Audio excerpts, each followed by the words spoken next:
গলিয়ে ফেলেছে, সব উঠে গেছে। 377 এটা ওয়ার্ল্ডের সব ক্লিনজার ফেস ওয়াশের বস।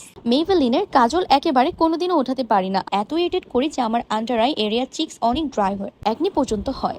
377 ফেস ওয়াশ ছাড়া বিশ্বাস করেন আমার মতো ডেইলি হেভি মেকআপ করা মানুষের ফেস ভালো রাখা ইম্পসিবল। জাস্ট সি কতটা ইজিলি ক্লিন হয়েছে। 2 ধরনের মাইল্ড অ্যামাইনো ক্লিনজার আছে, সার্চ করবেন গুগলে। লোকজন এক্সট্রা প্রাইস দিয়ে মাইল্ড ক্লিনজারের ফেস ওয়াশ কেনে, কারণ ফেস ওয়াশ মাইল্ড না হলে 2 দিন তেল ছাড়া মুখ দেখে খুশি হলেও ড্যামেজটা পরে বোঝা যায়। আমাদের 377 হোয়াইটনিং ফেস ওয়াশে এইরকম কোনো সমস্যা নেই। নাকের 2 পাশের এই থুতনির উপরে প্রচুর সালের সমস্যা আমার। এই ক্লিনজিং টুলটা দিয়ে ডেইলি একবার ঘষেই পুরো অয়েল গ্ল্যান্ডে ভ্যানিশ করে দিয়েছি। একটা ফেস ওয়াশ আপনার মুখ থেকে মেকআপ, তেল, সিবাম, নাকের ব্ল্যাক হেড সব টেনে বাইরে ফেলে দিবে, আর সাথে দাগও কমাবে, ফেস ব্রাইটও করবে। এতগুলো প্রমিস কেউ করতে পারবে না, একমাত্র 377 ব্রাইটনিং ফেস ওয়াশই পারবে। অর্ডার করুন 377 হোয়াইটনিং ক্লিনজার। মাসে 10 বার কটন প্যাড আর মাইসেলার কেনা ছেড়ে দেবেন, এটা আমার চ্যালেঞ্জ।